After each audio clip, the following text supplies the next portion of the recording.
The information provided in this video is for educational and entertainment purposes only. It does not constitute professional marketing, legal, financial, or business advice. Influencer marketing involves inherent risks, including financial expenditure without certain returns, potential damage to brand reputation, and complex legal requirements regarding disclosure and contracts. Viewers should conduct their own due diligence, research local and federal regulations such as FTC guidelines, and consult with qualified legal or marketing professionals before entering into any commercial agreements or launching advertising campaigns. Historical trends and case studies discussed in this video are for illustrative purposes and do not indicate future results. In the next 10 minutes, everything you think you know about marketing in the United States is going to be challenged.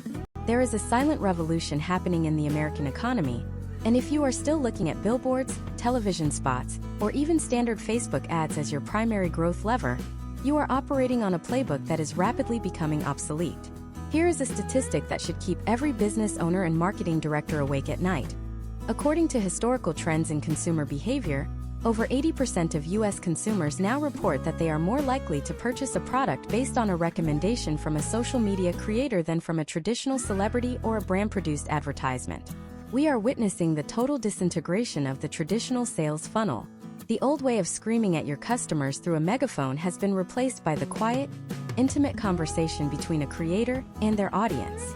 But here is the high-stakes reality that most people will not tell you. Despite the billions of dollars flowing into the creator economy, approximately 90% of influencer collaborations in the US fail to meet their initial key performance indicators. Brands are losing tens of thousands of dollars on single posts that result in zero conversions, all because they do not understand the intricate, data-driven science of the American influencer landscape. They treat it like a lottery when they should be treating it like an institutional investment. If you have ever felt the frustration of sending out dozens of outreach emails only to be met with silence, or if you have paid for a sponsored post that received thousands of likes but not a single sale, this masterclass is designed specifically for you. The US market is uniquely saturated, highly cynical, and governed by a complex web of cultural nuances and legal frameworks that can make or break your brand in a single afternoon. Today, we are beginning a 10-part deep dive into the exact blueprint used by the top 1% of digital agencies to scale brands from 0 to 7 and 8 figures using nothing but strategic partnerships. We are moving past the surface-level advice of finding someone with a lot of followers and hoping for the best. Instead, we are going to break down the mechanics of the parasocial relationship, the psychology of the American consumer, and the rigorous vetting processes required to ensure your marketing budget is an asset, not an expense. This is about solving the problem of invisibility in a crowded digital marketplace. By the end of this series, you will possess a professional-grade framework for sourcing, negotiating, and managing influencers that converts casual scrollers into lifelong brand advocates. To understand why this is so critical right now, we have to look at the historical shift in how trust is built in the United States. For decades, the American public was a captive audience for massive media conglomerates. If you had the capital to buy a slot on a major network, you had the power to dictate what was popular. That power has completely shifted to the individual. In the US, the rise of the expert creator has created a landscape where niche communities hold more purchasing power than broad demographics. A micro-influencer in the Pacific Northwest who focuses exclusively on sustainable hiking gear often carries more weight with their 10,000 followers than a Hollywood actor does with 10 million. This is because the American consumer values authenticity over polish. They are looking for a digital friend who has already done the homework for them. However, many brands approach these creators with a corporate rigidity that kills the very authenticity they are trying to buy.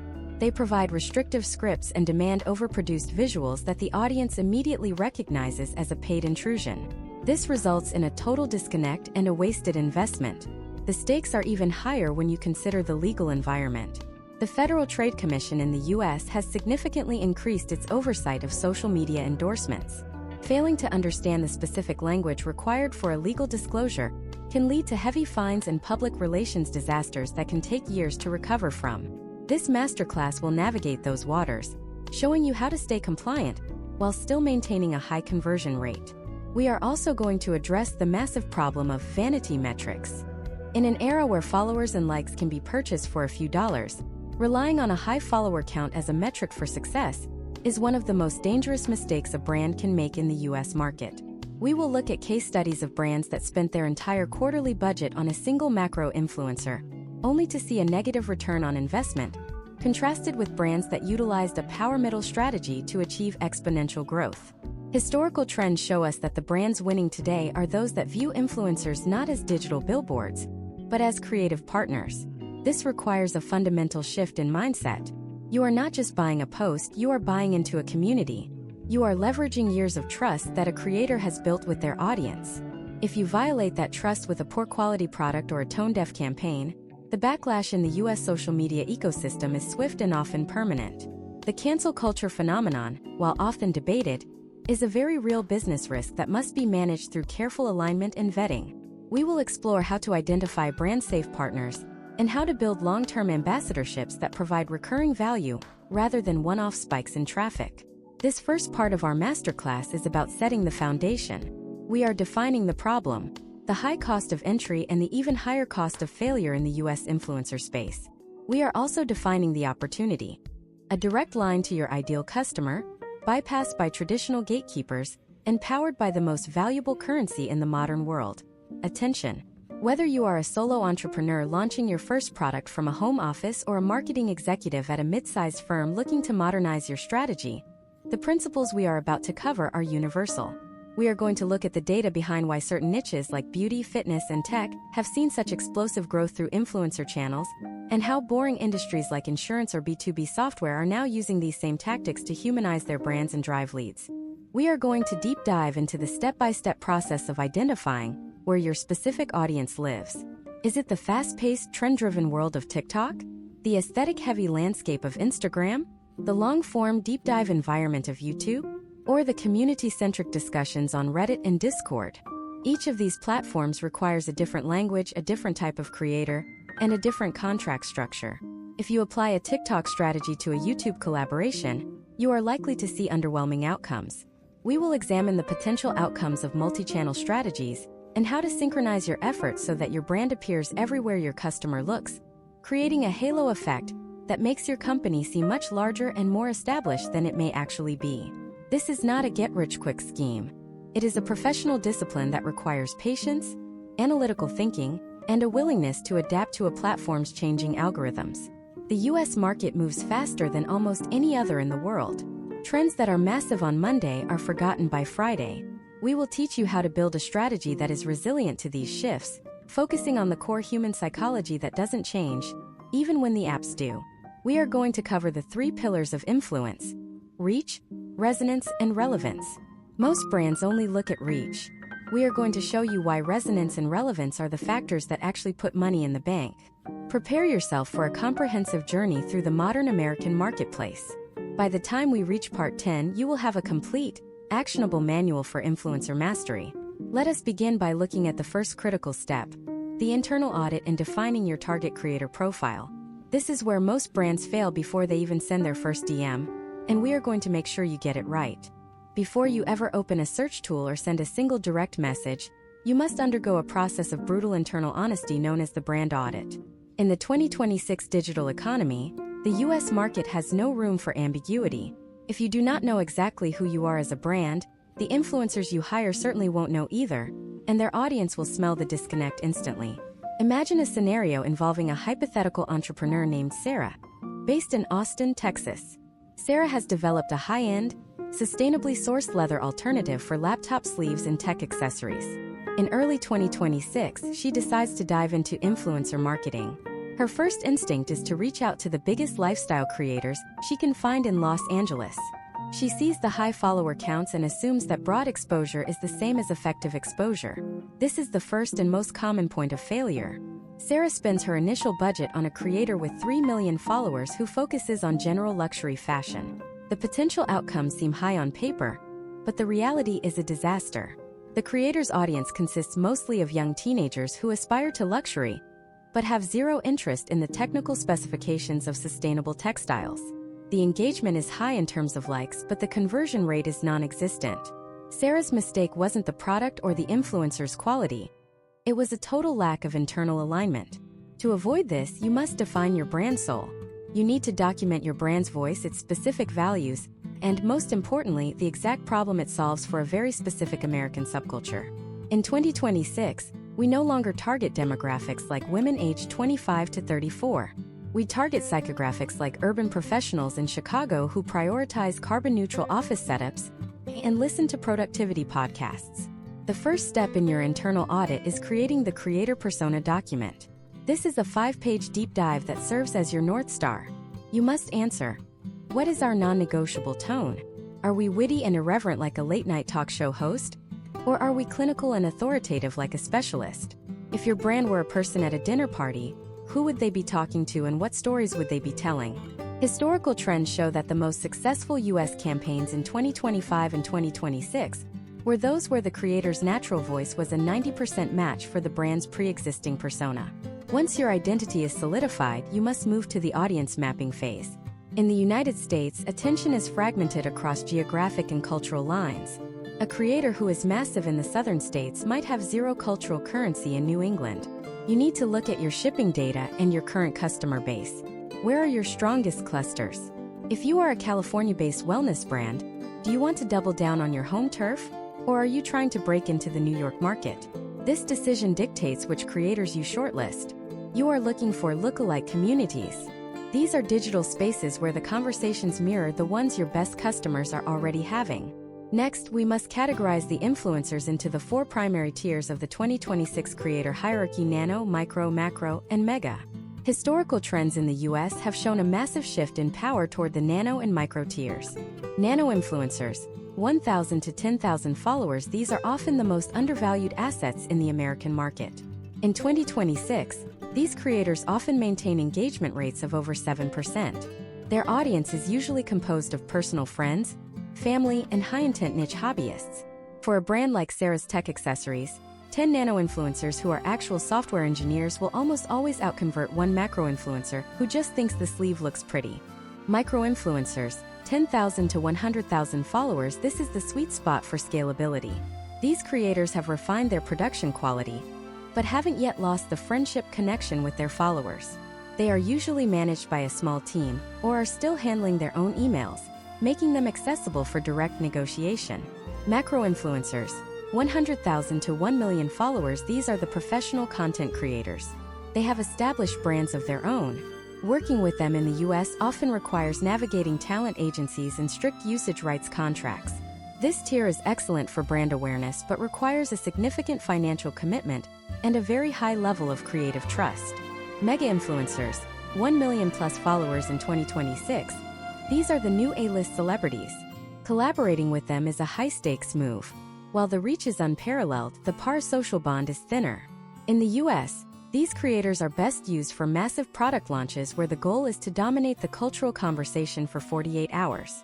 Step by step, you must now create your ideal creator profile, ICP. This is not just a list of names, it is a set of criteria. Criterion 1. Content pillar alignment. If your product is a kitchen tool, does the creator only post finished meals? Or do they show the process of cooking? If you sell a tool, you need a process-oriented creator, not just a results-oriented one. Criterion 2. Audience sentiment analysis. You must go into the comments of their last 20 posts. In the US, a high follower count can be a mask for a toxic or disinterested community. Are the comments about the creator's appearance?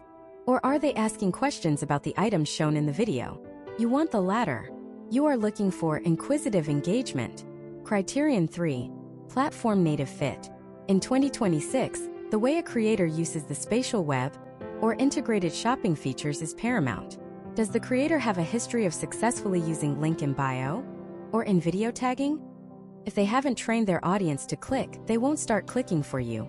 To illustrate the power of a perfect ICP, let's look at a case study of a mid-sized US insurance firm that wanted to target first-time homebuyers in 2026. Instead of going to finance influencers who talk about the stock market, they identified a group of DIY home renovation creators on YouTube. These creators had audiences that were actively in the process of buying or fixing houses, the exact moment they needed new insurance policies. By identifying this adjacent interest through a rigorous audit, the firm saw a 40% lower cost per lead compared to their standard Google search ads. You must also consider the vetting matrix. This is a scoring system from 1 to 10 based on 3 factors: authenticity, frequency, and saturation. Authenticity is the gut feeling. Do they seem like they actually use the products they promote? Frequency is how often they post, too little and they are irrelevant, too much and they are a noise generator. Saturation is the most critical. What percentage of their feed is sponsored content? In the US, if a creator's feed is more than 30% sponsored, their audience begins to develop ad blindness. You want to find the creators who are picky because when they finally do say yes to you, their audience knows it means something. Imagine if you spent 3 weeks building this profile before you ever looked at a single Instagram profile. You would know your budget limits, you would know your required engagement floor, and you would have a clear list of red flags. You would be entering the market not as a seeker, but as a strategic partner. This level of preparation is what separates the brands that tried influencer marketing and the brands that built their empire through it. But once you have this perfect profile, where do you actually find these people? The US landscape is vast, and the search tools of 2024 have been replaced by sophisticated AI-driven discovery engines in 2026. If you are still searching by hashtags, you are already behind. In the next part, we are going to break down the advanced discovery techniques that the top agencies use to find hidden gem creators before they go viral and their prices quadruple. We will look at how to use social listening to find who is already talking about you, and how to use reverse engineering to see exactly which creators your competitors are terrified of you finding. The search is a science, and the hunt is about to begin. The hunt begins not with a hashtag, but with a data-driven radar. In 2026, the American digital landscape is so fragmented that manual searching on a platform's discovery page is like trying to find a specific grain of sand on Miami Beach during spring break. To win, you must employ semantic discovery. This is the practice of searching for intent and context rather than just keywords. Historically, you might have searched for fitness influencer on Instagram. Today, that is a recipe for high-cost, low-return outcomes. Instead, professional scriptwriters and agency leads use AI-integrated tools like Modash or the 2026 iterations of Grin to search for creators who have used phrases like "my lower back feels so much better" or "finally found a sustainable grip." Imagine a business owner named Marcus. Marcus runs a specialized home gym brand called Apex Resistance based out of Denver. It is 2026 and Marcus knows that broad fitness creators are overpriced and their audiences are overstimulated. Marcus doesn't search for fitness. He uses social listening tools to find the digital neighborhoods where his specific problem, portable heavy resistance, is being discussed. He sets up a Boolean search query that monitors TikTok, YouTube Shorts, and Instagram Reels for any mention of travel-friendly muscle building or hotel gym alternatives. Within 48 hours, his dashboard identifies 17 creators he never would have found otherwise. These aren't just people with followers. They are creators who are actively answering the questions his product solves. This is the difference between casting a wide net and using a spear. Step 1 of this advanced discovery phase is the organic fan audit. Before you look outward, look inward. You must use a tool to scrape every single person who has tagged your brand or mentioned your product name in the last 12 months. In the US market, your most effective ambassadors are often already in your customer list. We call this the seed strategy. When you find a customer who also happens to have a high-quality aesthetic and a dedicated following of 3,000 people, you have found a potential outcome that is far more authentic than any cold outreach. These creators already have the brand soul we discussed in part 2. You aren't teaching them how to love the product, they already do. Marcus finds a physical therapist in Oregon who has been using his resistance bands in the background of her rehabilitation videos for 6 months. She has never asked for a dime, but her audience trusts her implicitly. This is a hidden gem. Step 2 is competitive reverse engineering. This is where you become a digital detective. You are not just looking at who your competitors are working with today, you are looking at who they worked with 6 months ago and stopped. In 2026, historical trends show that many brands sign creators for short-term bursts and then fail to renew because of budget shifts, not performance. By analyzing the sponsored post history of a competitor, you can identify creators who have already educated their audience on your product category. They have done the heavy lifting of explaining why someone needs a portable gym. Now you can swoop in with a superior product or a better brand story. You look at the paid partnership labels on their feed. You analyze the engagement velocity of those specific posts compared to their organic content. If a creator's sponsored post for a competitor outperformed their average reach, that is a massive green flag. It means their audience is receptive to commercial recommendations in your specific niche.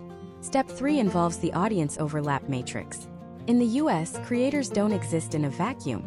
They exist in clusters. If your target customer follows creator A, the data suggests they are 75% more likely to also follow creator B and creator C. Tools in 2026 allow you to input a creator's handle and receive a map of the other influencers their audience engages with most. This allows you to create a blanket effect. Imagine if a consumer in Seattle sees Marcus's resistance bands on a physical therapist YouTube channel in the morning, then sees a travel vlogger mention them on a TikTok story at noon, and finally sees a high-performance coach use them in an Instagram post in the evening. This creates a psychological phenomenon known as the Baader-Meinhof phenomenon, or the frequency illusion. The consumer begins to believe that apex resistance is the new industry standard, because they are seeing it everywhere in their specific digital neighborhood. Now let's talk about the velocity metric. In 2026, we don't care about where a creator is, we care about where they are going. Professional agencies look for creators with a high growth velocity, those gaining 5% to 10% more followers per month with an increasing engagement to reach ratio. This is the buy-low phase of influencer marketing. If you can identify a creator who is on the verge of a breakout, you can often secure long-term, multi-video contracts at current market rates before their price triples. To do this, you must look for content innovation. Is the creator starting a new series that is getting twice the views of their old videos? Have they recently upgraded their lighting and audio, signaling a move toward professionalization? These are the leading indicators of a future macro influencer. Step by step, the discovery process for Marcus looks like this. First, he uses a visual search AI to find every video on the internet that features a product similar to his. The AI doesn't just look for text. It looks at the frames of the video to identify the objects. Second, he filters these creators by geographic location, focusing on the US regions where his shipping costs are lowest. Third, he applies the sentiment filter. He wants creators whose comment sections are filled with questions like "Where can I get this?" or "Does this actually work?" He ignores creators whose comments are just fire emojis or generic compliments. He is looking for an inquisitive audience. Imagine if you bypassed the famous influencers altogether and instead built a roster of 50 specialized experts. In the US, the 2026 consumer is increasingly wary of the lifestyle influencer who promotes a different product every day. They are gravitating toward the specialist. The specialist might be a nutritionist who only talks about gut health, or a carpenter who only reviews Japanese hand tools.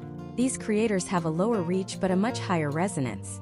When they speak, their audience takes notes. For Marcus, finding 5 specialized strength and conditioning coaches is worth more than finding one general fitness model.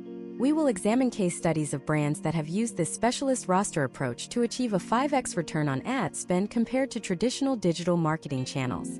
However, finding the right names is only half the battle. The US market is plagued by a sophisticated secondary market of bot-inflated metrics. In 2026, the bots are smarter. They can leave realistic-looking comments and even simulate human-like scrolling patterns. If you take these creators at face value, you are essentially throwing your marketing budget into a black hole. You need a rigorous multi-step vetting process to separate the real influence from the digital smoke and mirrors. You need to know how to read a creator's back-end data like a forensic accountant. In the next part, we are going to pull back the curtain on the vetting masterclass. We will show you the exact red flags that indicate a creator has purchased their audience, and we will give you the 3-question audit script that you must send to every creator before you even discuss a price. You will learn how to verify their US-based audience percentage and how to ensure their engagement is coming from real humans with credit cards, not click farms. The hunt has provided you with a list of names. Now it is time to see who is actually worth the investment. The forensic audit begins now. The forensic audit is the stage where most amateur marketers lose their nerve, yet it is the only thing standing between your budget and a total loss of investment. In the United States, by 2026, the market for fake influence has evolved into a multi-billion-dollar shadow economy. We are no longer just looking for bot accounts with no profile pictures and gibberish names. The new wave of fraud involves sophisticated AI-generated personas that post original content, engage in complex philosophical debates in the comments, and even simulate geographic movement through edited metadata. To protect your brand, you must adopt the mindset of a digital private investigator. Imagine a brand manager named Chloe based in Miami. Chloe is launching a high-performance skincare line specifically for endurance athletes. She finds a creator named Jordan who appears to be the perfect fit. Jordan has 400,000 followers, a high engagement rate, and posts high-quality videos of long-distance runs through the canyons of Southern California. On the surface, the metrics are flawless. But when Chloe performs a forensic audit, the reality is starkly different. Using a 2026 audience intelligence tool like TruthSource, Chloe discovers that while Jordan's content looks American, 65% of the audience is located in Eastern Europe and Southeast Asia. Furthermore, 80% of the comments are coming from engagement pods. In these pods, hundreds of creators agree to like and comment on each other's posts within seconds of uploading to trick the platform's algorithm into thinking the post is viral. In the US market, an engagement pod comment is easy to spot if you know what to look for. They are usually generic, such as "great vibes" or "so inspiring," and they rarely mention specific details from the video itself.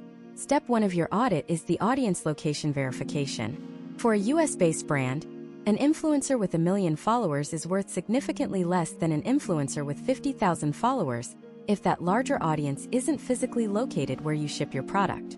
Historical trends show that as shipping costs and import duties have risen, the value of domestic attention has skyrocketed. You must demand a screenshot of the creator's native platform analytics showing their top 5 countries and top 5 cities. If they refuse to provide this, or if the numbers don't align with their content style, you walk away.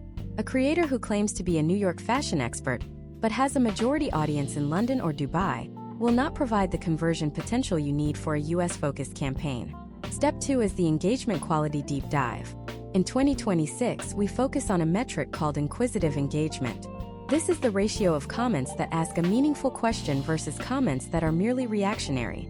If a creator posts about a new wearable tech device and the comments are all fire emojis, that is a red flag. However, if the comments are asking about battery life, water resistance, or how it compares to a specific competitor, you have found a high-value community. These are real consumers in a state of pre-purchase consideration. Case studies from top-tier athletic brands have shown that creators with high inquisitive engagement scores consistently produce a 300% higher return on ad spend than those with high generic engagement. Step 3 is the 3-question audit script. Before you sign any contract, you must send these 3 specific questions to the creator or their manager. First, can you provide a case study of a previous partnership where the primary goal was conversion rather than awareness? This forces them to move past vanity metrics and talk about real business outcomes. Second, what percentage of your audience is reachable via your secondary channels, such as an email list or a broadcast channel? In 2026, the most stable influencers are those who own their audience data and don't rely solely on a single algorithm. Third, what is your current average story view count over the last 30 days? Stories are often more difficult to manipulate with bots than main feed posts, providing a more accurate snapshot of their daily active reach in the US. We also have to discuss the content decay rate. This is a forensic metric that measures how long a piece of content continues to generate engagement after the first 48 hours. In the US, where the news cycle moves at a breakneck pace, most content disappears instantly. However, high-quality YouTube creators often have a low decay rate, meaning their videos continue to act as search-optimized assets for months or even years. If you are paying for a one-off post on a platform with a high decay rate, you are paying for a spike. If you are investing in a platform with a low decay rate, you are paying for an annuity. Historical trends in the US insurance and finance sectors show that evergreen influencer content on YouTube often sees its highest conversion rate 6 months after the initial upload. Furthermore, you must conduct a brand safety and legal compliance audit. In the 2026 regulatory environment, the Federal Trade Commission is more aggressive than ever regarding disclosures. You must review a creator's past 3 months of sponsored content. Are they using the required hashtags like #ad or #sponsored in a clear and conspicuous way? Are they verbally disclosing the partnership within the first 30 seconds of a video? If a creator is cutting corners on legal disclosures, they are putting your brand at risk of heavy fines and a public relations nightmare.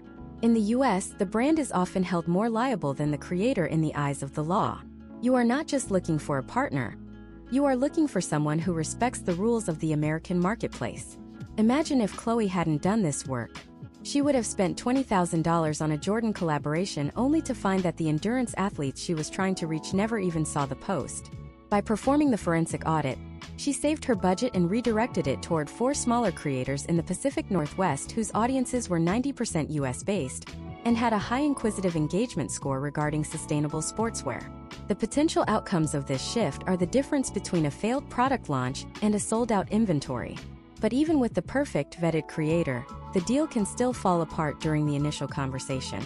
The way you approach a professional US creator in 2026 is vastly different from the casual DMs of the past.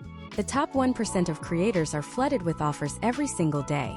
If your outreach looks like a template, it will be deleted before the first sentence is finished. You need to know how to speak their language, how to anchor your price, and how to structure a pitch that makes it impossible for them to say no. In the next part, we are going to master the art of the high-value outreach. We will break down the exact email subject lines that get a 90% open rate and the specific psychological triggers you need to pull to get a creator excited about your brand before you even mention the budget. We will show you how to move from a cold lead to a signed contract in record time by treating the outreach like a partnership proposal rather than a transaction. The bridge between data and a real relationship starts with the very first word you type. The bridge between data and a real relationship starts with the very first word you type. In 2026, the average US creator with over 50,000 followers receives approximately 150 collaboration requests per week.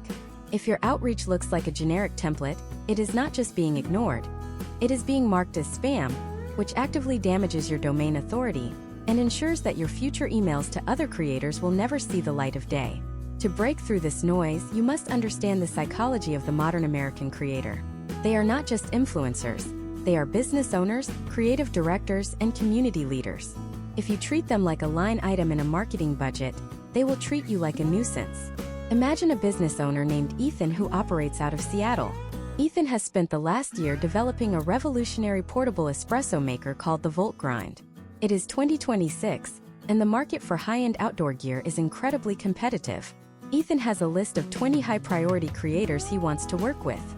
His first instinct is to send a mass email detailing the technical specifications of his product and asking for their rates. This is a catastrophic mistake. Instead, Ethan implements the Value-First Outreach Framework. Step 1 of this framework is the social proof warm-up. For 7 days before sending an email, Ethan engages with the creators on their primary platforms. He does not leave generic comments.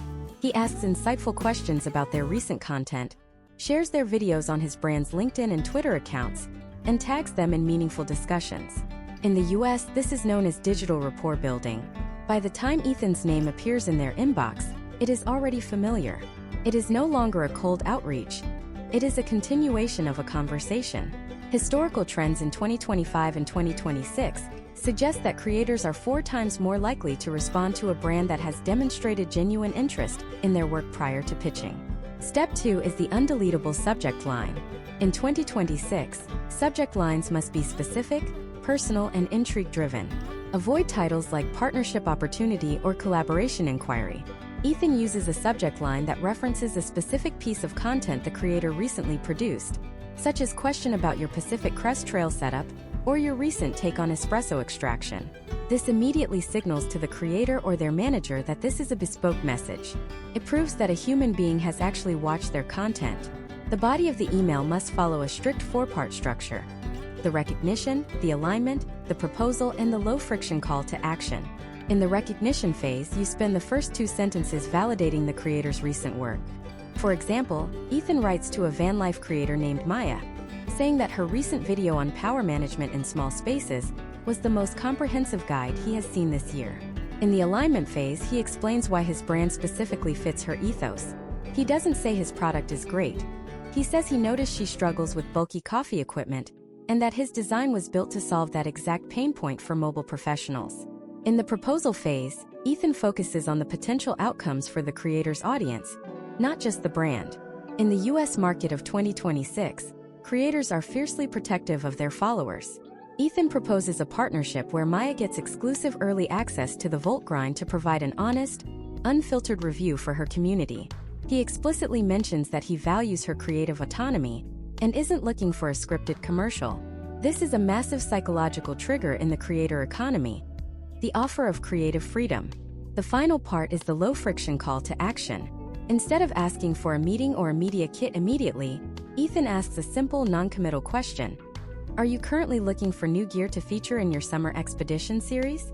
This requires a simple yes or no and places no immediate burden on the creator. Historical trends show that these micro-conversions in the outreach process lead to a much higher final contract rate.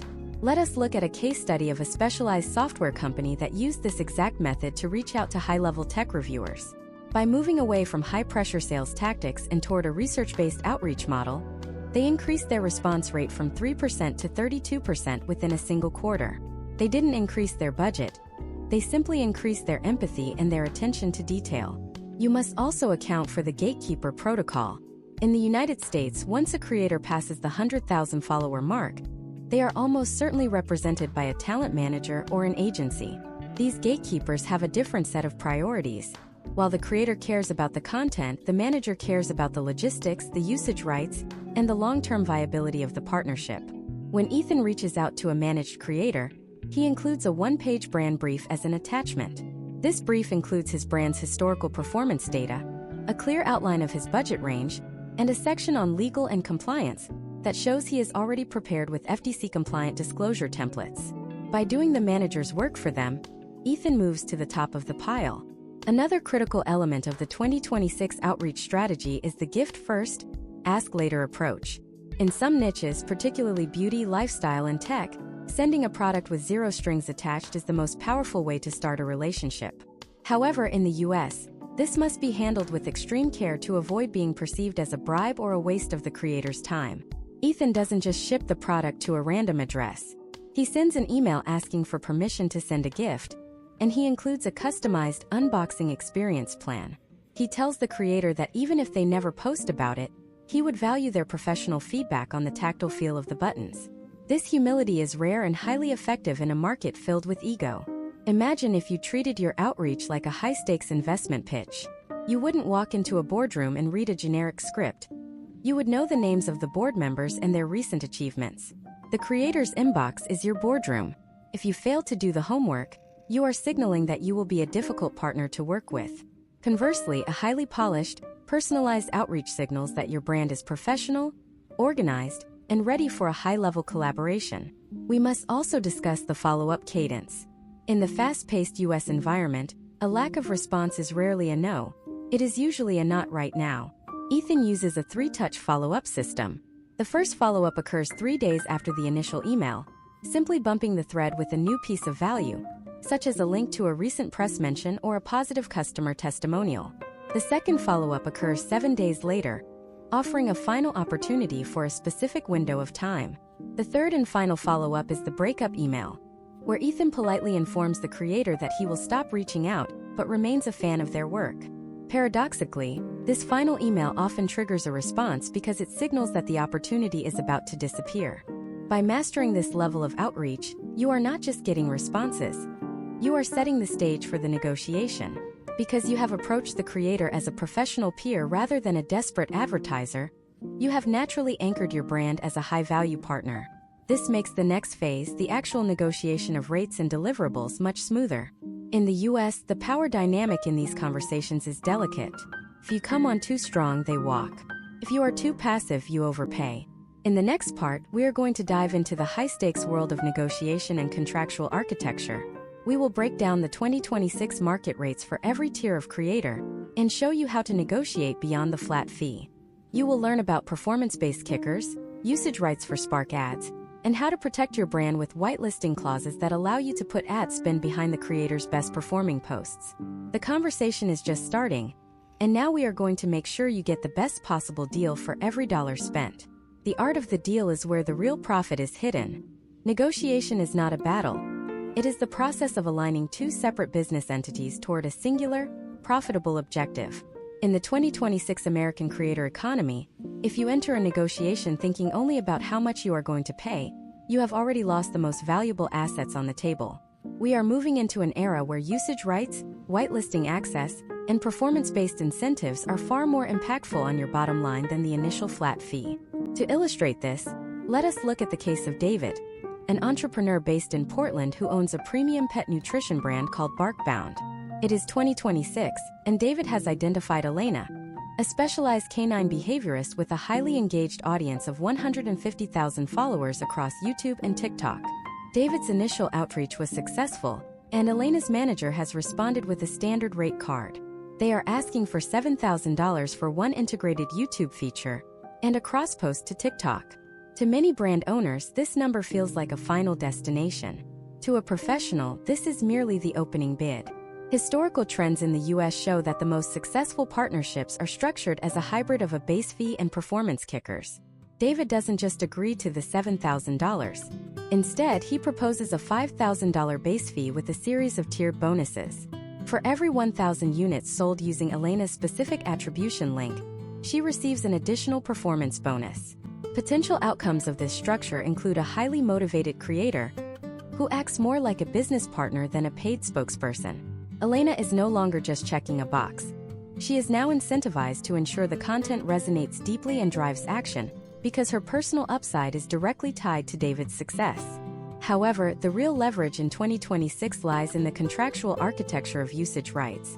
This is the secret weapon of modern US marketing.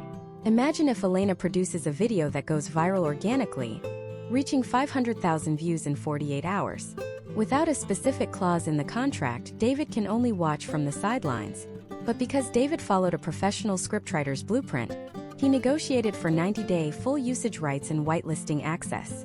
Whitelisting, or what is often called spark ads on certain platforms, allows David to go into the back end of Elena's social media account and put paid advertising spend behind her organic post.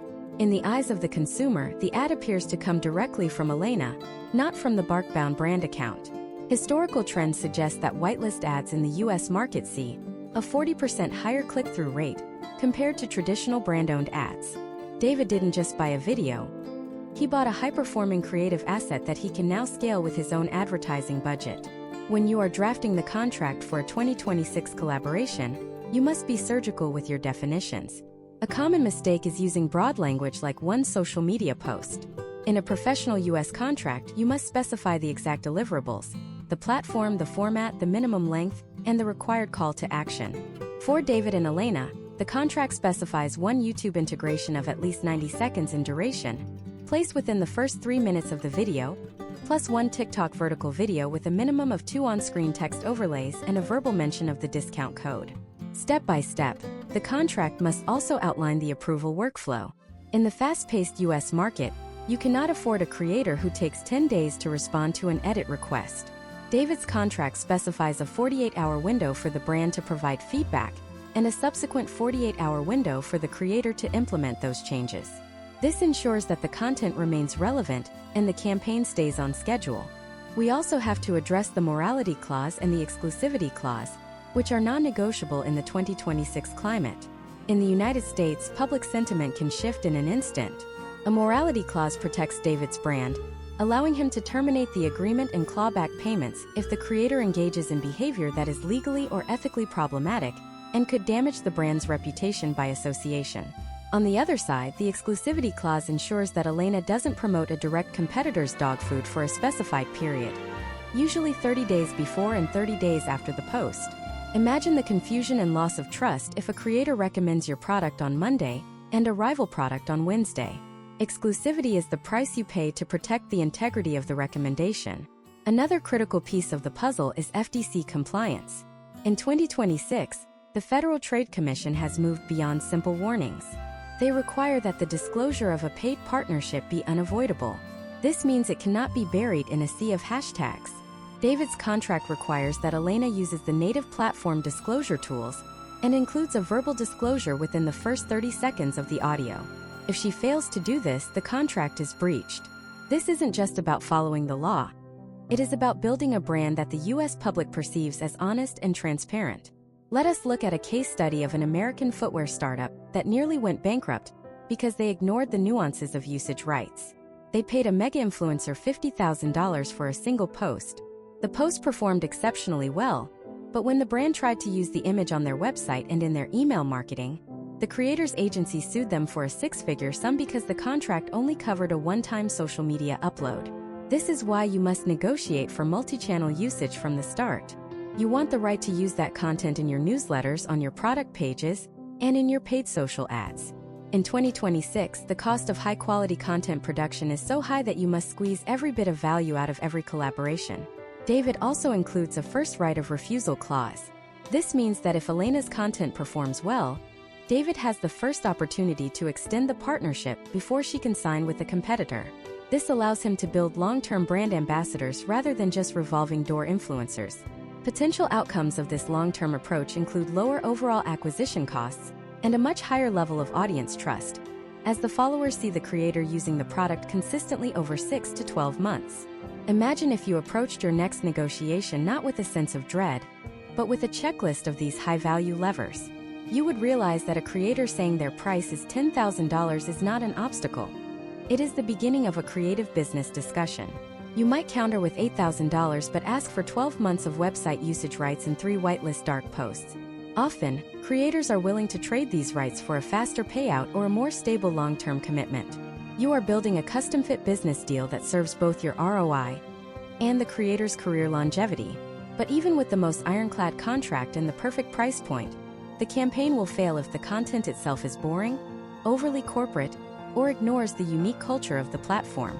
The biggest mistake brands make in the US today is taking a successful television ad or a polished Instagram photo and trying to force it into a TikTok or YouTube environment. You have hired the creator for their audience, but you have also hired them for their brain. You need to know how to provide a creative brief that guides them without stifling the very magic that made them famous in the first place. In the next part, we are going to master the creative brief and the art of co-creation. We will show you the exact template used by viral agencies to ensure the brand message is delivered while keeping the content 90% organic. We will discuss the hook body close framework for 2026 short-form video and how to give feedback that inspires creators instead of frustrating them. The contract is signed, the money is allocated, and now it is time to make sure the world actually wants to watch what you've built together. The creative process is where the attention is won or lost. The transition from a signed contract to a live piece of content is where the majority of American brand partnerships fail. In 2026, the US consumer is more sophisticated than ever.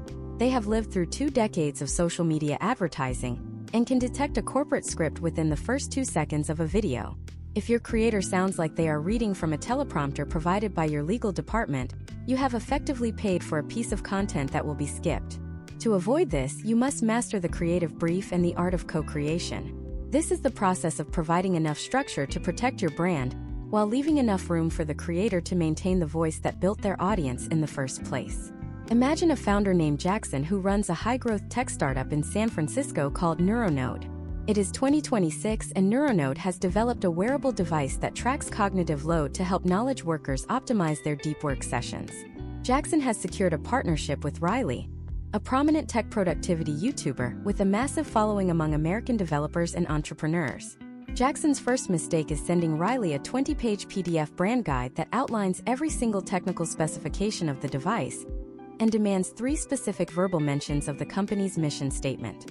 Riley, who produces high-energy, fast-paced cinematic reviews, finds this brief stifling. Historical trends show that when a creator feels restricted, their output becomes generic, leading to lower engagement and poor conversion potential. Step 1 in a professional 2026 briefing process is the North Star alignment. Instead of a dense PDF, Jackson should provide a 1-page creative vision document. This document identifies the single most important problem the product solves. For Neuronode, the problem is burnout and fragmented attention. Jackson tells Riley that the goal is not to list features, but to show how the device feels during a high-stakes workday. He provides 3 non-negotiable brand pillars: scientific accuracy, user privacy, and sleek design. Everything else is left to Riley's creative discretion. This allows Riley to integrate the device into his existing series, How I Coded an App in 24 Hours, making the sponsorship feel like a natural tool he used to succeed rather than a commercial break. Step by step, a 2026 creative brief must include the hook body close framework. In the US, the first 3 seconds are the most contested real estate on the internet. Jackson and Riley collaborate on a pattern interrupt hook.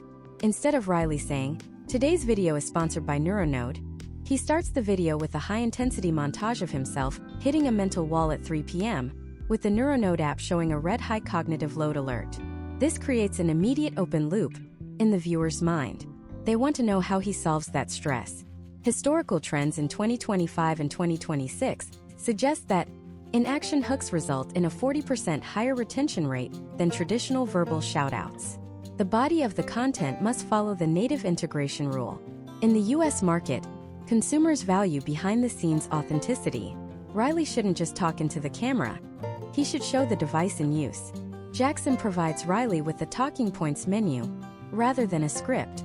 This menu includes bullet points like how it feels on the wrist, the specific data point that surprised me, and how I used the data to take a break. This allows Riley to use his own vocabulary.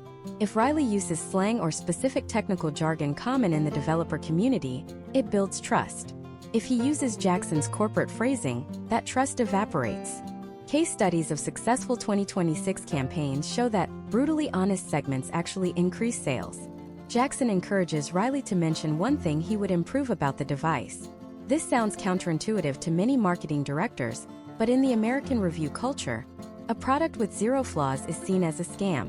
When Riley says, "The battery life is good, but I wish the charging cable was longer," the audience believes him when he says, "The cognitive tracking is the most accurate I've ever seen." This honesty creates a halo effect of credibility that drives long-term brand loyalty. Step 2 of the creative process is the technical specification sheet. While the creative should be free, the technicals must be rigid. In 2026, Jackson must specify requirements for 8K resolution, spatial audio cues for viewers using immersive headsets, and specific vertical safe zones for cross-platform promotion on TikTok and Instagram Reels. He also requests raw B-roll as a deliverable. By securing the raw footage of Riley using the device, Jackson's internal team can create dozens of micro-ads for the next 6 months. This is a high-value move that maximizes the return on the initial investment.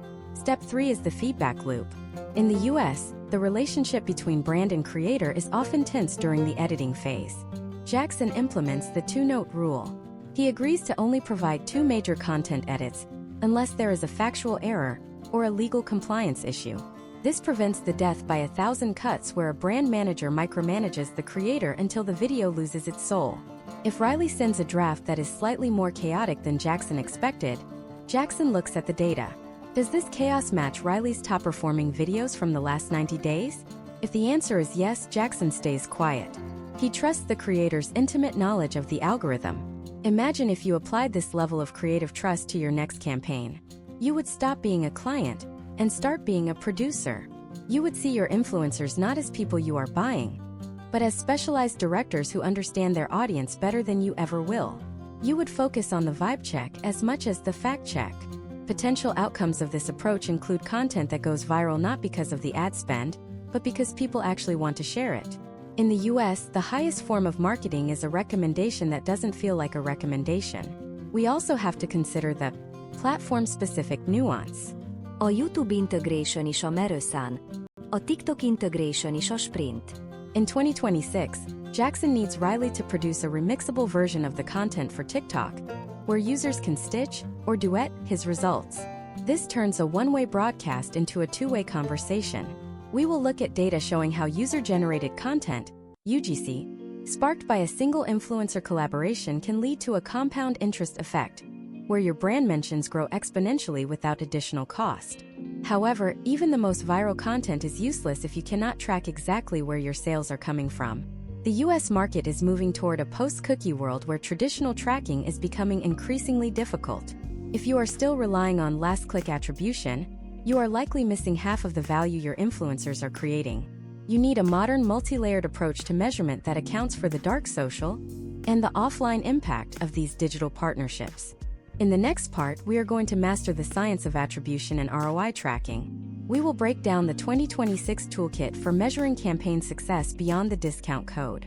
We will look at post-purchase surveys, geographic lift analysis, and how to use pixel-less tracking to see the true journey of your customer from the first time they see a creator to the moment they check out. You've created the content, the audience is watching, and now it is time to prove that every cent was worth it. The data is about to tell a very interesting story. And in the year 2026, that story is more complex than a simple spreadsheet of clicks and sales. To master attribution in the modern United States market, you have to move past the archaic reliance on the discount code. While codes are a great incentive for the consumer, they are a notoriously leaky bucket for tracking. Historical trends show that up to 40% of customers who are influenced by a creator to make a purchase will ultimately forget to use the code at checkout, or they will use a third-party browser extension to find a different coupon, effectively stripping the credit away from the person who actually drove the sale. If you are only measuring what you can see through a promo code, you are likely underestimating your influencer ROI by nearly half. Imagine a marketing director named Oliver based in Denver. Oliver is managing the 2026 launch for Aura Home, a company that sells high-end, AI-integrated ambient lighting systems. Oliver has partnered with 7 creators across YouTube and TikTok.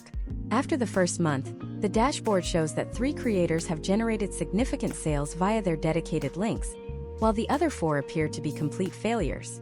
In 2024, Oliver might have fired those 4 creators immediately, but in 2026, Oliver understands the concept of the total impact shadow. He knows that in a post-cookie world, where privacy regulations like the updated California Privacy Rights Act have made cross-platform tracking nearly impossible, he needs a more sophisticated toolkit. Step 1 of Oliver's attribution masterclass is the post-purchase survey, often referred to as the PPS. This is a simple, non-intrusive question on the order confirmation page. How did you first hear about us? By 2026, professional brands have found that the data from a PPS often contradicts their digital tracking.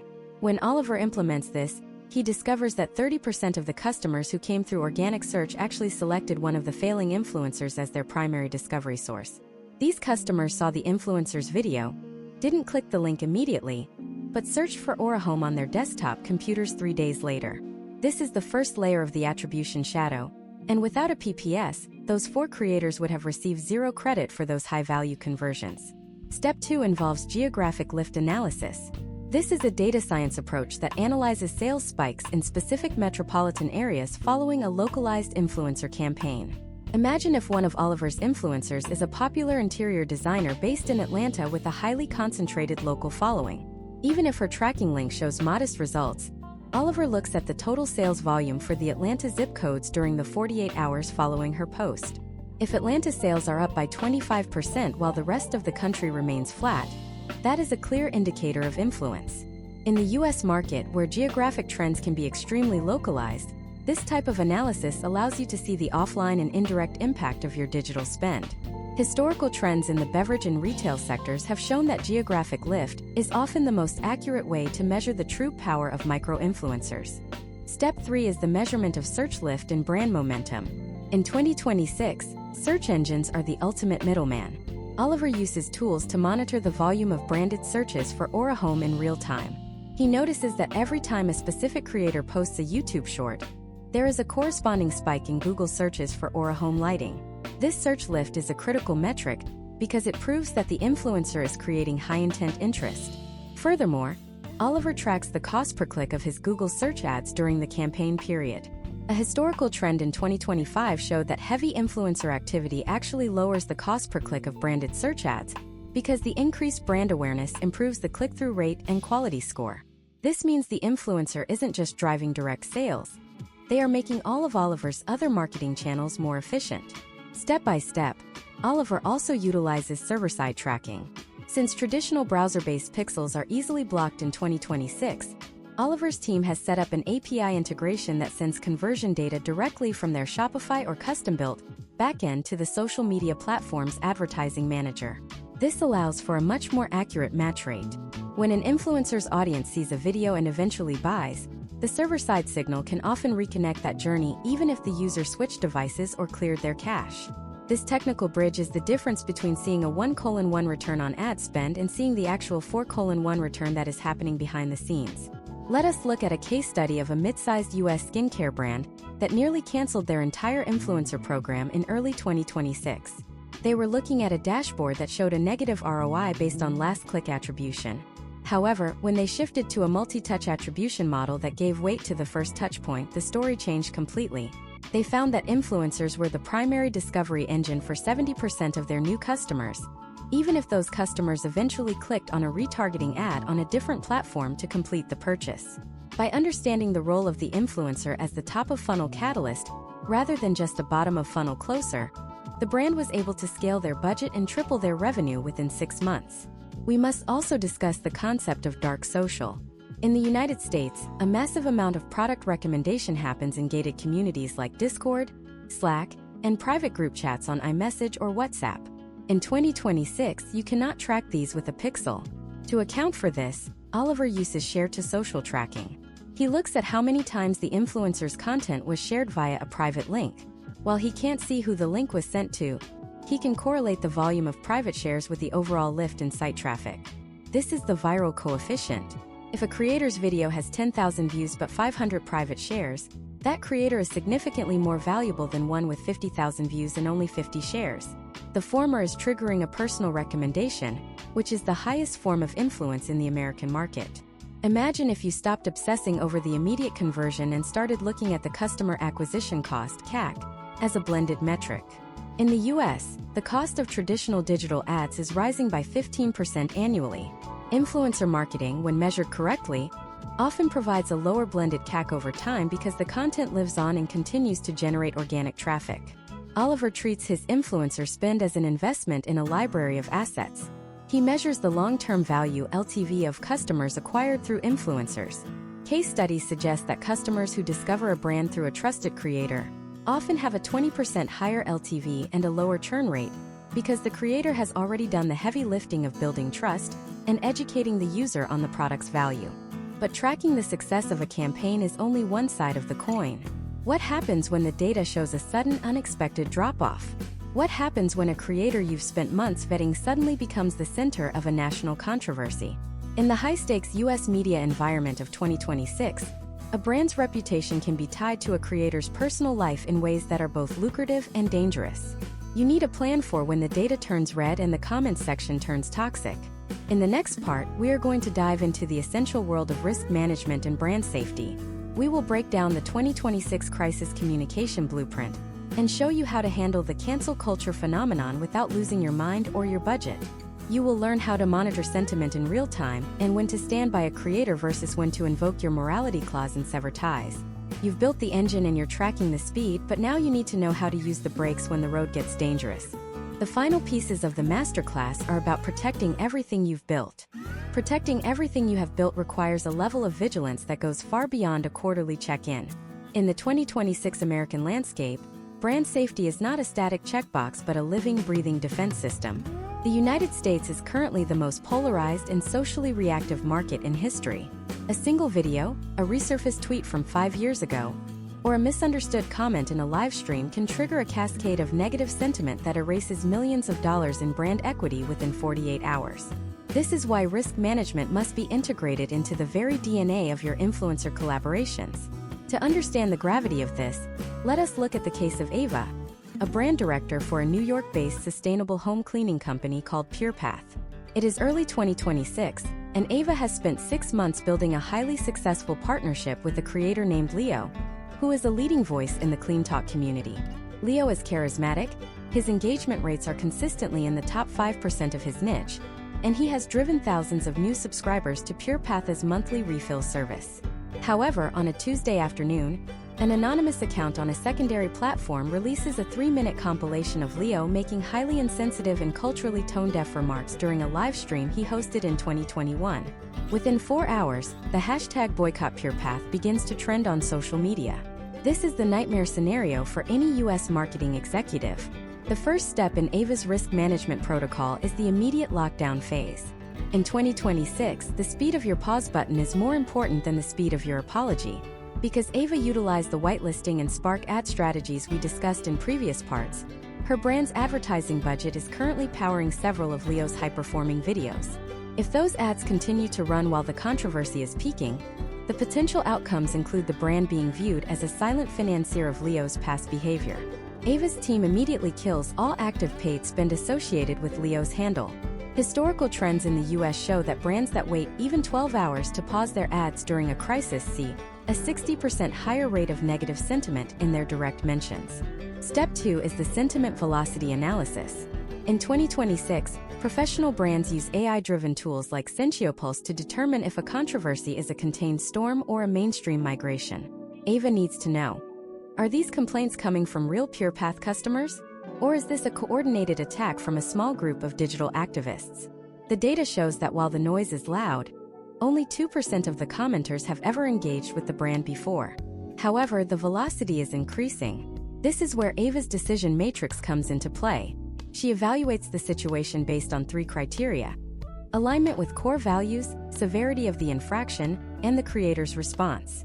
In the US market, the morality clause you signed in Part 6 becomes your primary legal shield. Ava's contract includes a specific reputation damage provision. This allows PurePath to suspend the partnership immediately without being in breach of contract. But Ava knows that in 2026, the legal move is often different from the public relations move. She reaches out to Leo's management. In a professional US environment, you do not ghost your partner during a crisis.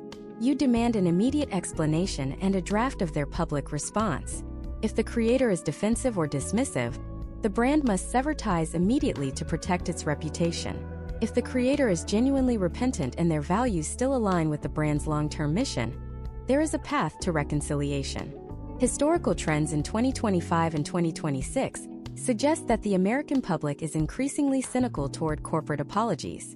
If Ava issues a generic statement saying "we are deeply saddened," it will likely be ignored or mocked. Instead, she follows the 2026 crisis communication blueprint: acknowledge, audit, and action.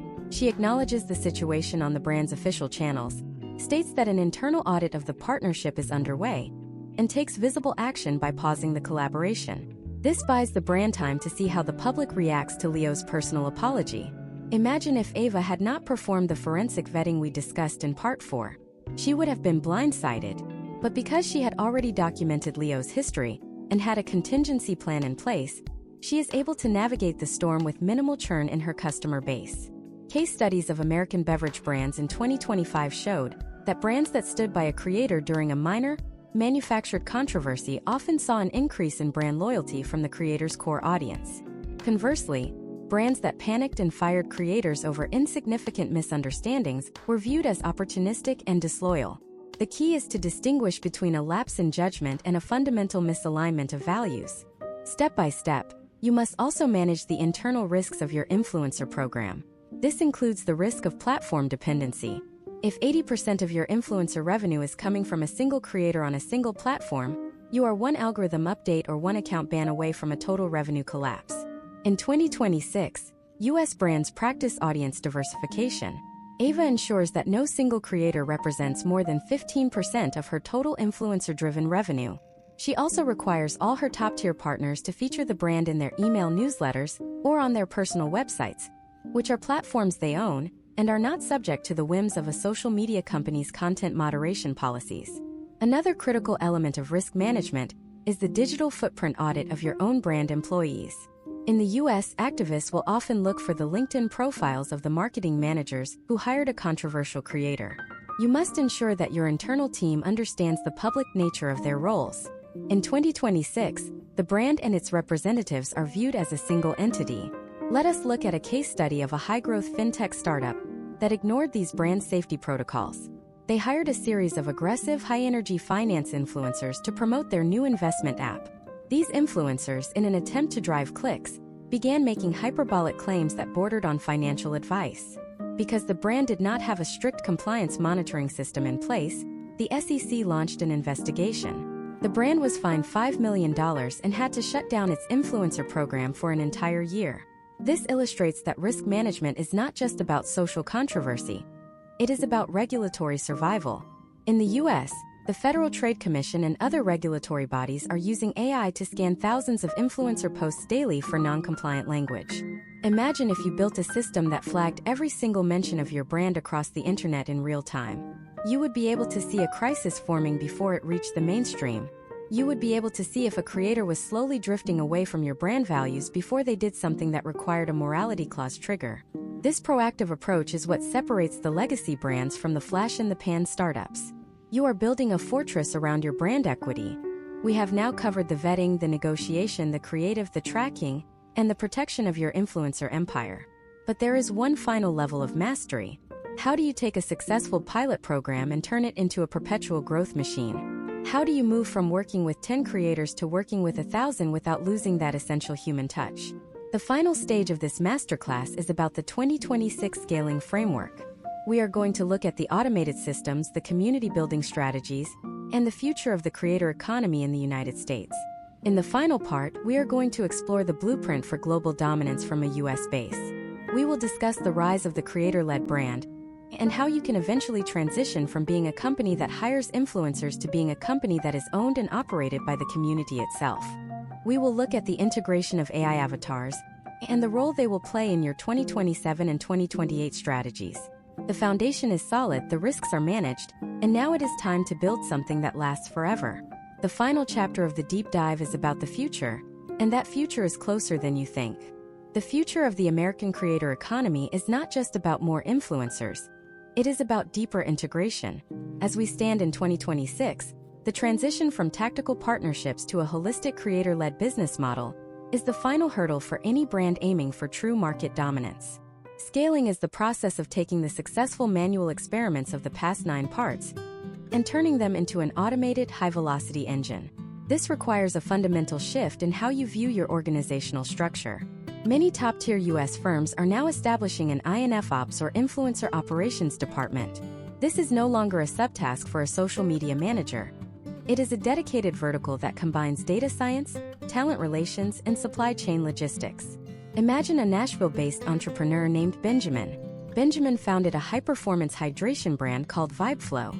It is 2026, and after a year of successful micro-influencer campaigns, Benjamin realizes that he cannot manually manage his growing roster of 300 creators. To scale, he implements a tiered ecosystem. This ecosystem is divided into the Ambassador Core, the Growth Network, and the Discovery Seed. The Ambassador Core consists of his top 10 performers who are no longer on flat-fee contracts. Instead, they have signed multi-year equity-heavy agreements.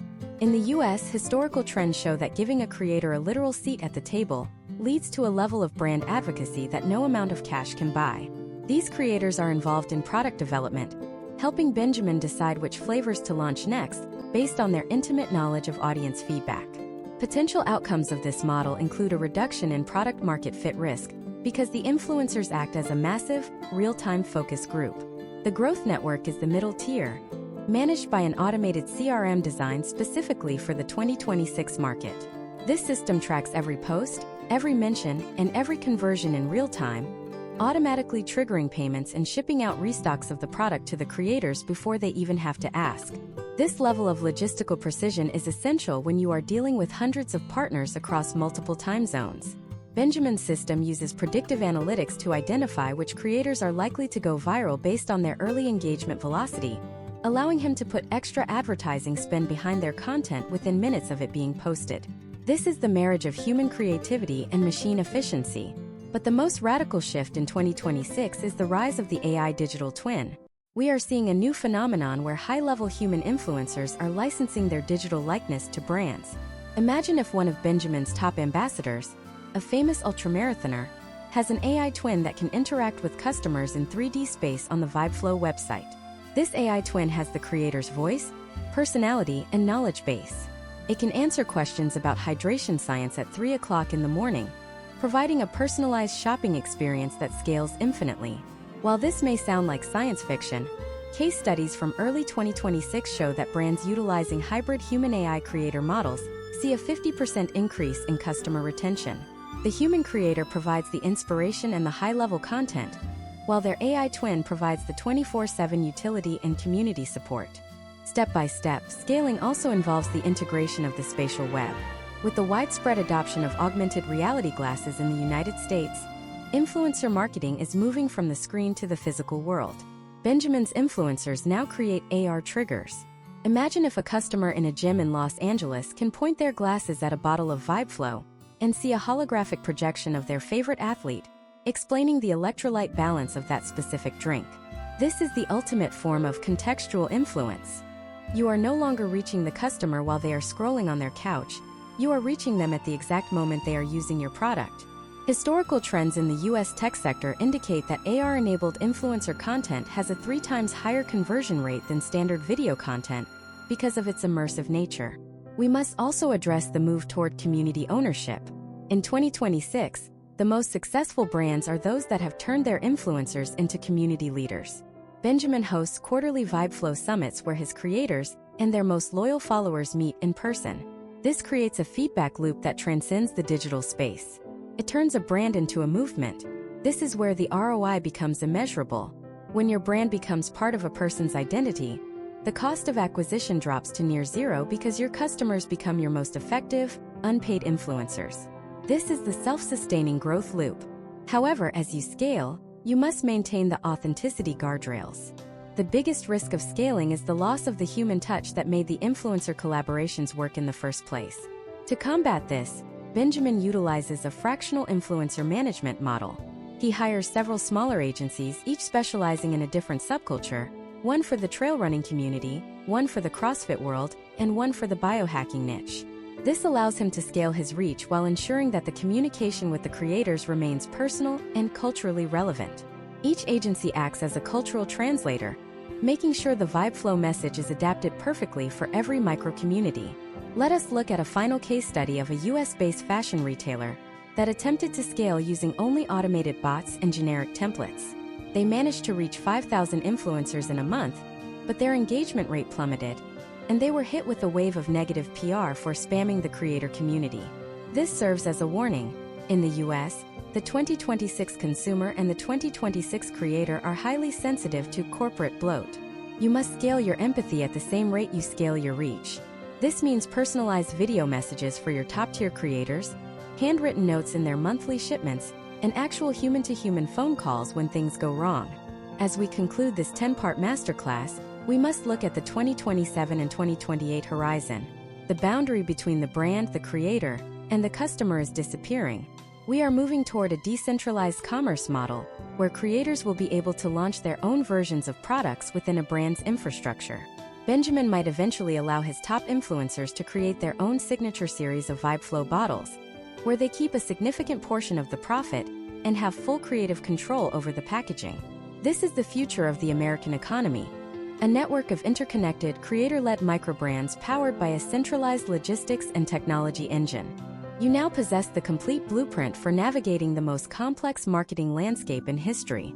From the initial internal audit to the forensic vetting of metrics, from the art of the high-value outreach to the science of spatial web scaling, you have the tools to build a brand that doesn't just survive but thrives in the creator-led era. The United States market is vast, cynical, and highly competitive, but for those who lead with value, authenticity, and data, the potential outcomes are limitless. You have the knowledge. You have the framework. Now it is time to execute. Your audience is waiting for someone they can trust. Be the brand that gives them that trust.